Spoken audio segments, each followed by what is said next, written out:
You're looking at the American-made rocket and spacecraft that will return American astronauts to the International Space Station from American soil for the first time since the retirement of the space shuttle, last flown nearly 9 years ago. Today, we're giving it another shot with our partners at SpaceX. Wednesday's first attempt was postponed due to that wild weather. But if all goes well today, we will mark a new first in NASA's storied history and usher in the commercial crew era of American spaceflight.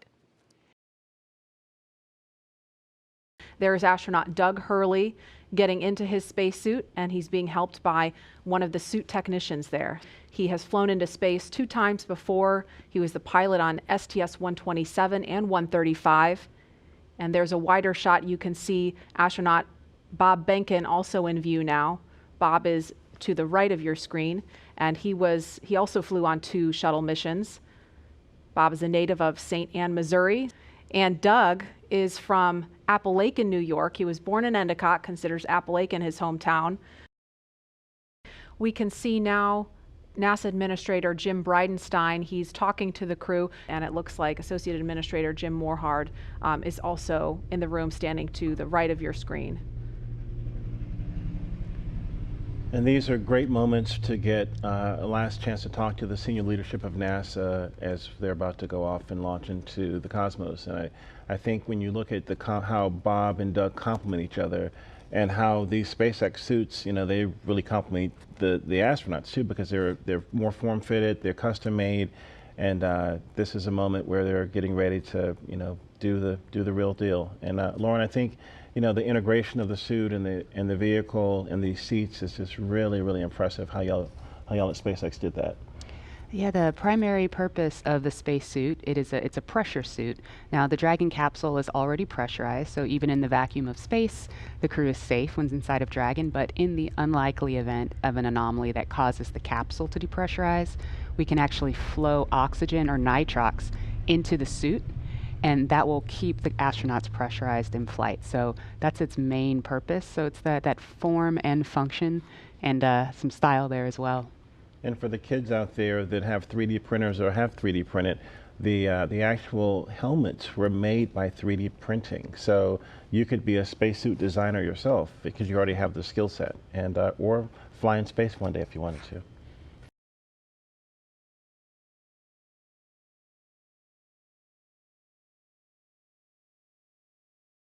And we are looking at a live picture now of Bob Behnken and Doug Hurley walking down that hallway in the astronaut crew quarters. We just saw Doug wave at the screen, and they're just turning the corner, getting inside that elevator.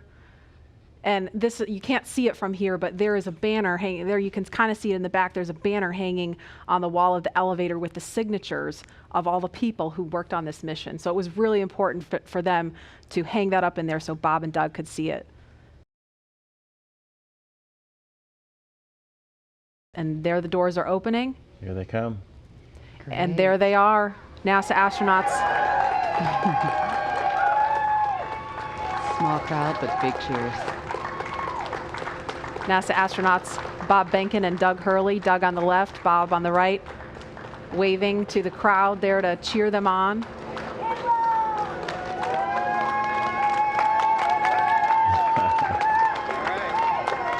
And there are their families right in front of them. The virtual hugs, a very special moment. Fist bumps. I love you. Are you going to be on good behavior? Are you going to listen to mommy and make her life easy? You can hear them. Ready? Let's light this candle, I agree. Launch America! Bye, guys.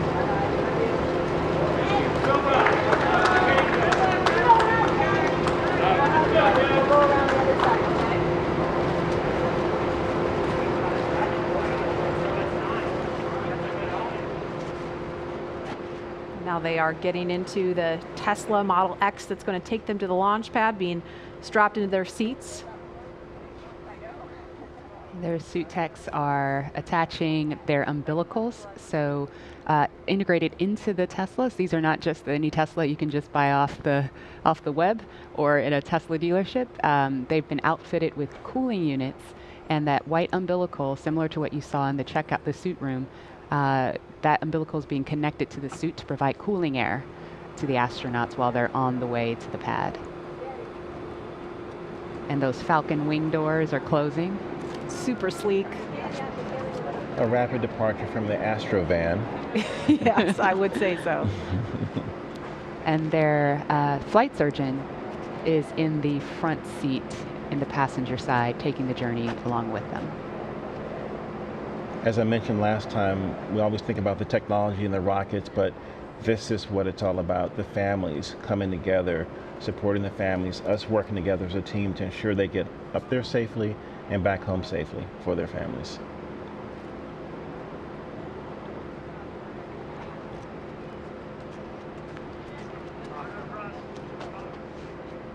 I couldn't hear everything they were saying, but I did catch Bob telling his son to be good for mom and make her life easy. As a parent, I appreciate that. Let's see that prominent NASA meatball.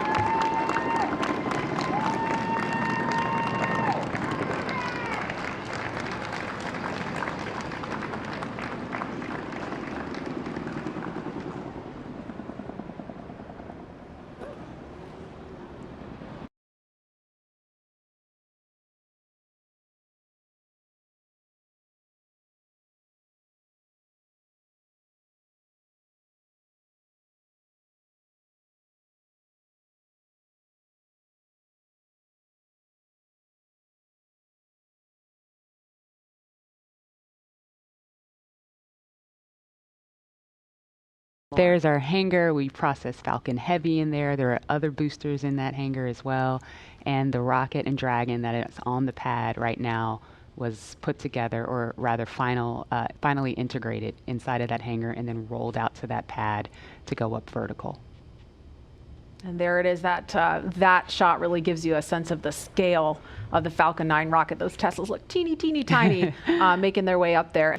Yeah, really cool watching the Teslas pull up, driving on the launch pad just a few feet away from the vehicle. This is awesome and getting really excited over here.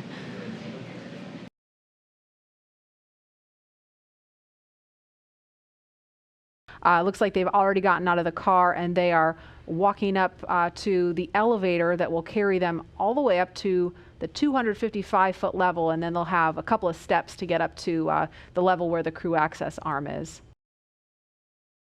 Core on countdown 1 at 2 hours 57 minutes. The crew has arrived at the pad on schedule. There they are, taken in the sight, craning to see the top of the Falcon 9 rocket. It's 230 feet tall if you round up, and then Crew Dragon is another 27 feet from the bottom of the trunk to the top of the nose cone. So when you're out there in person, it's really hard to describe just how large it is. Look at them getting excited. They're ready to get in the vehicle, get in the elevator, and make it to the top.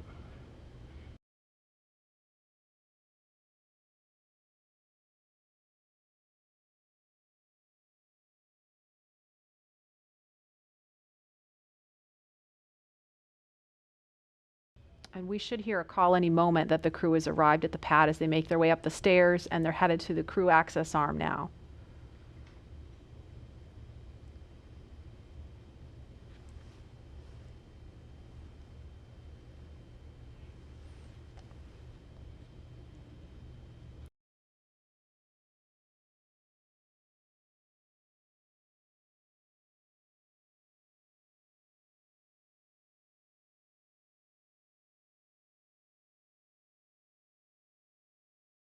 So as you can see, they have already arrived at pad 39A, where Falcon 9 will lift off from at 3:22 p.m. Eastern time today.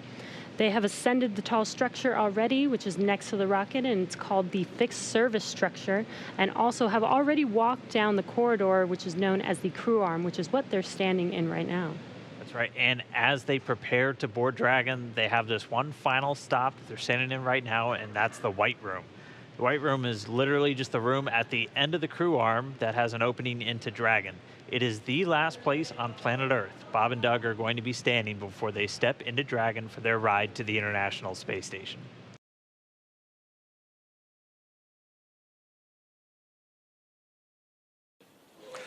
Core on countdown 1 at T-minus 2 hours and 46 minutes. The crew has arrived at the White Room and its ingress is in progress on schedule.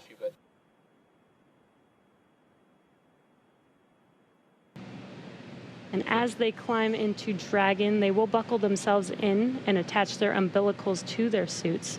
And as you can see, the suit techs are there to help them get buckled and settled into those seats.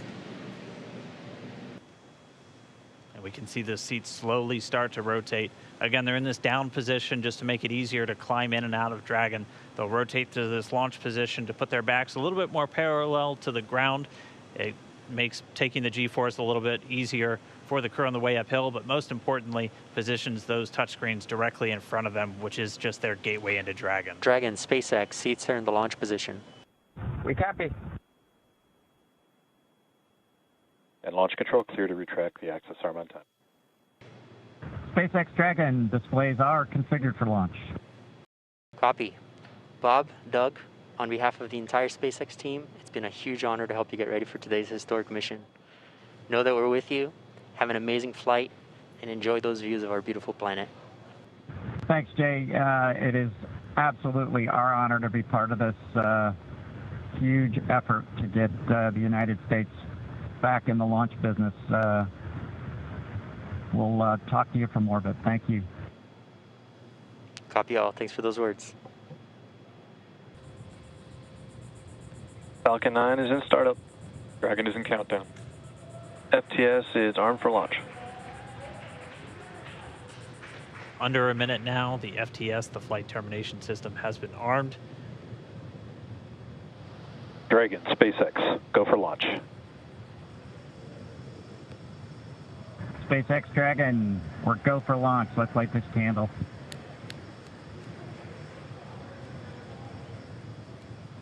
T-minus 30 seconds.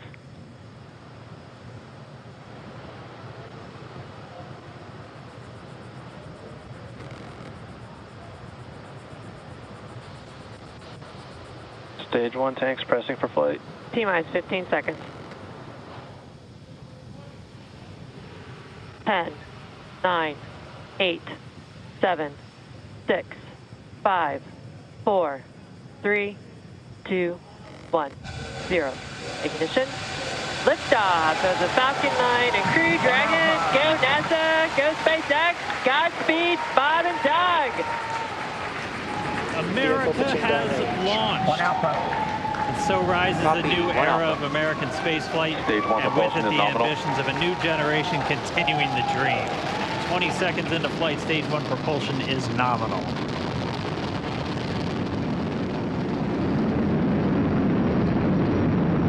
T plus 30 seconds into this historic mission. Flying crew on board Dragon and Falcon 9, and look at them go. Falcon power telemetry nominal. M1D throttle down. We're throttling down to get ready for the period of maximum dynamic pressure. We're in the throttle bucket. Reports say all systems are go. Vehicle is supersonic. We've exceeded Mach 1 on the Falcon 9. M1D throttle up. We're throttling back up to full power as we're through max Q. Copy, 1 Bravo. And we heard that 1 Bravo call out. That's just the second abort zone that they're in. They'll continue to be on this until the first stage has done its job and they switch over to the second. At this point, Bob and Doug pulling about 2.3 Gs, 2.3 times the Earth's gravity already moving at over engine chill. 1,500 miles per hour. We've heard the call out for MVAC engine chill. That's getting the MVAC engine ready to light. That'll come at about 2:44 into flight. Right now, everything continuing to look good. Next major event coming up is going to be the triple. We'll have main engine cutoff of the 9 first stage engines, stage separation, and then ignition of the second stage engine to continue to carry astronauts into orbit. Coming up in about 20 seconds. M1D throttle down.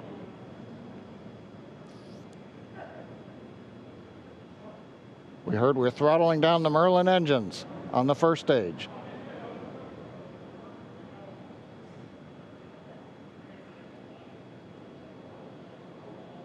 And we have Miko. Miko. 2 Alpha. Falcon stage separation confirmed. Copy, 2 Alpha. MVAC ignition.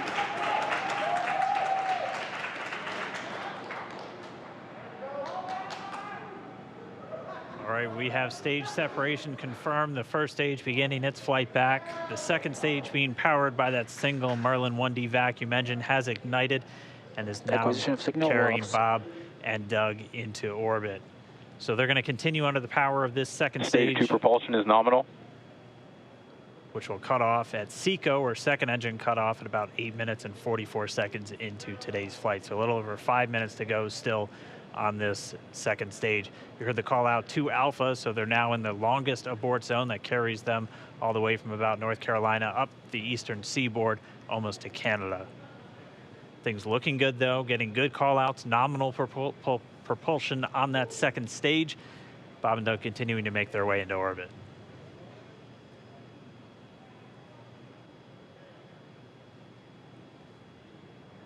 Dragon SpaceX nominal trajectory.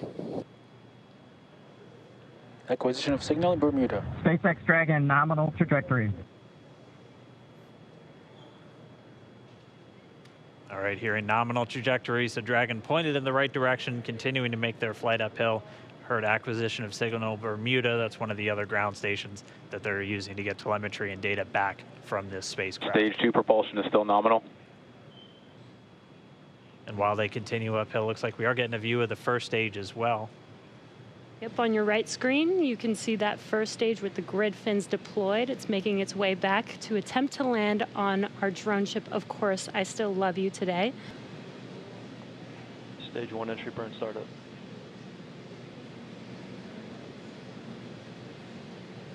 And there is that entry burn beginning. This burn lasts about 36 seconds long. Stage 2 FTS is saved.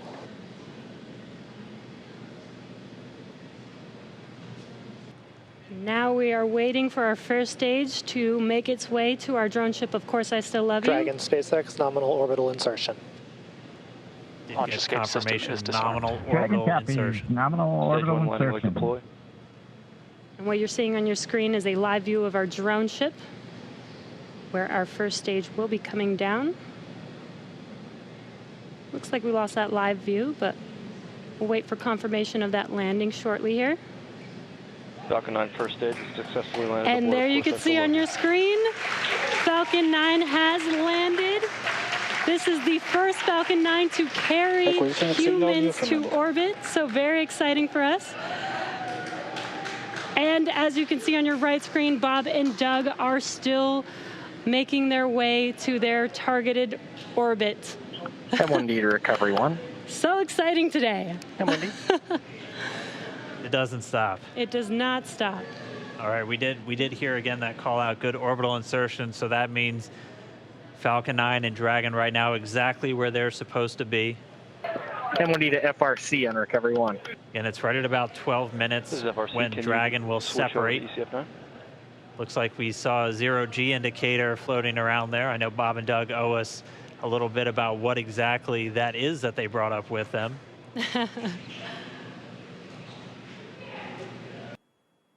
Dragon separation confirmed.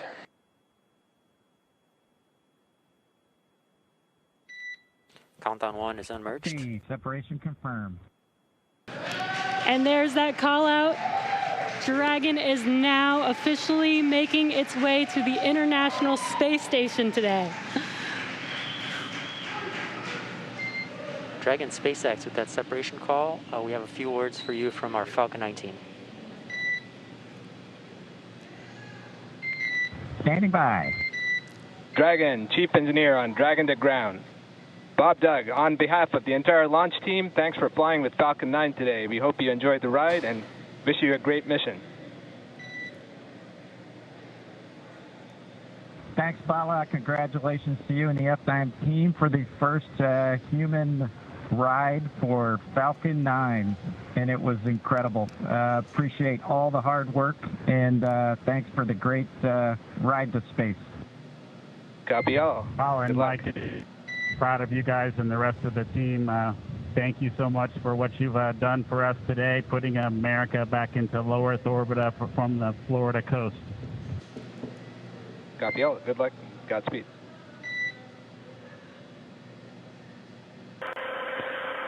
Well, everyone, welcome aboard Dragon. My name is Doug. Next to me is Bob. You probably know him. We're so glad to be with you this evening and welcome you on board Dragon. Got a couple things we want to talk about first before we kind of show you around. The first is kind of a tradition we've had over the years with spacecraft going way back to the Mercury era. And then a tradition that's been carried on ever since with all our space vehicles, including the Soyuz. We're given the honor to name this capsule. I know most of you at SpaceX especially know it as Capsule 206, but I think all of us thought that we could maybe do a little bit better than that. So without further ado, we would like to welcome you aboard Capsule Endeavour. We chose Endeavour for a few reasons. One, because of this incredible endeavor NASA, SpaceX, and the United States has been on since the end of the shuttle program back in 2011. The other reason we named it Endeavour is a little more personal to Bob and I. We both had our first flights on Shuttle Endeavour, and it just meant so much to us to carry on that name. That's what we decided to go with. So we hope you enjoy that name, and once again, welcome on board. Well, good evening, everybody, and welcome aboard Endeavour, the SpaceX vehicle headed to the International Space Station. Today, we accomplished the first flight off the Florida coast in quite some time, and Doug and I were really proud to have an opportunity to be a part of that. We're doing it in a brand new spaceship, a spaceship that's a lot different than its namesake Endeavour, the space shuttle, in that it has touch display screens that allow us to accomplish most of the interfacing requirements that we have. We'll have Doug pans over and points at the display in front of me. You can see the forward view that we had during the maneuvers that we most recently did. You can look out the window. It looks like the centerline camera doesn't have a lot of content on it now. We're kind of pointed into space so that the windows can see the Earth below us. But we've got the capability to interface with the vehicle, and it's kind of interesting. There's a command. This little button over here is actually what the commands are for our displays. One thing that does get lost is there is a extensive button panel down below as well. So over on this side, we can turn the displays on and off, as well as send some commands for some contingency situations. On the other side, we have the ability to deploy chutes and things like that on entry. So we do have some buttons, but the primary interface is these displays. So nice, new, modern cockpit that we've got for our compared to our namesake, the Space Shuttle Endeavour. I'm going to migrate a little bit away from our seats here, and Doug from his seat is going to continue to try to follow me so you can tell what can be seen from the seat that he sits in. So from his seat, when he is inside in the vehicle, strapped in, this is what his view actually looks like. You can see a window off to the one side. We each have a window that we can view out and see what's going on outside. That was exciting on ascent for us to be able to see the arm rotate away from the pad, and that's when we both, I think, knew that we were going to launch today. So that was super cool.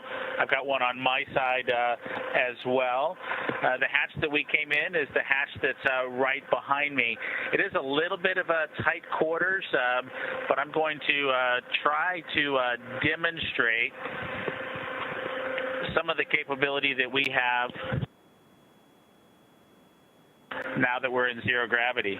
So I think I was requested to do a backflip. I'm going to kind of do a side spin, which is a little bit of a permutation on that request. So hopefully you can see what it's like to actually float in zero gravity. And Doug and I are super excited that we got the opportunity to do this again today, even before the end of May. So that was super cool. We did, it turns out, end up with one stowaway on board our vehicle when we launched today. It was not just Doug and I who accomplished the launch here. We do have an Apatosaurus aboard. We both have two boys who are super interested in dinosaurs. And we collected up all the dinosaurs between the two houses, and Trimmer, the Apatosaurus, got the vote from the boys to make the trip into space today with us. And so that was a super cool thing for us to get a chance to do for both of our sons, who I hope are super excited to see their toys floating around with us on board. I'm sure they would rather be here given the opportunity, but hopefully they're proud of this as well.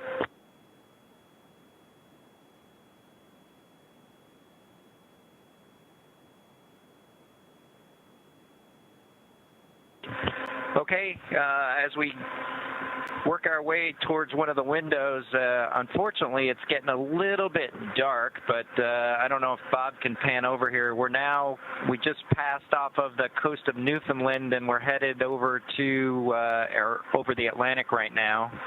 I don't know if you can get a good picture of that.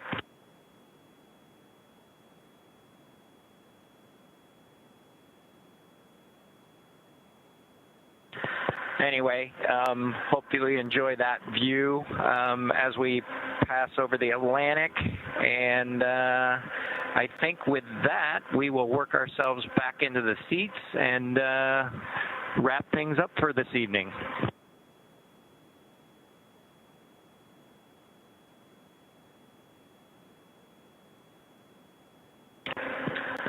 So Doug's there, making a nice big smile for the camera. I hope you enjoyed the trip today with us on board the Dragon capsule Endeavour with our friend Trimmer, the Apatosaurus, and Doug and I. We just would like to thank SpaceX, we'd like to thank NASA, and we'd like to thank the American people for the opportunity today. And we're really proud of the entire team that was able to accomplish human spaceflight again from the Florida coast. Just a wonderful experience. Doug and I are just so proud to be a part of it, and just want to thank everybody who gave us this opportunity and worked so hard to make this happen today.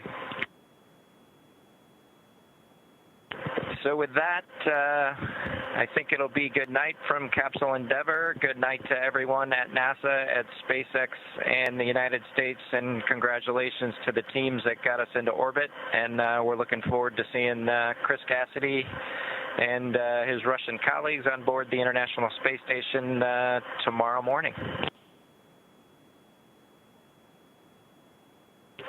Good night, Megan and Theo.